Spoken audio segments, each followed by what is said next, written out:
And Japanese media are keeping an eye on this issue as it has started to create diplomatic and political problems, following opposition political leaders in Korea criticizing Japan's moves to pressure the Korean company.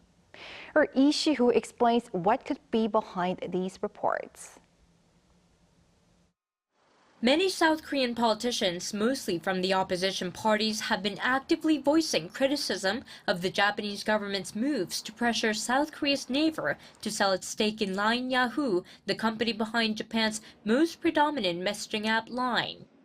And several reports from Japanese media outlets show that they are keen to follow such remarks from South Korean politicians. The liberal Tokyo Shimbun newspaper reported Tuesday that South Korean media are reporting critically on the issue.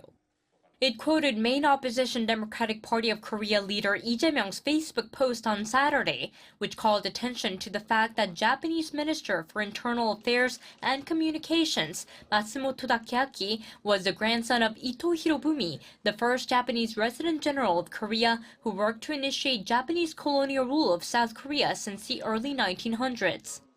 Lee's post read that Ito plundered the land of Korea while his grandson is conducting, quote, an invasion of Korea's cyber territory Line, while at the same time criticizing the South Korean government's passive response. Many Japanese newspapers also responded to the liberal minor opposition Rebuilding Korea party leader Jo Guk's visit to Dokdo Island on Monday. While on the island, the former Minister of Justice urged the Yoon administration to warn Japan about its attempt to steal Line and claim the island as its own.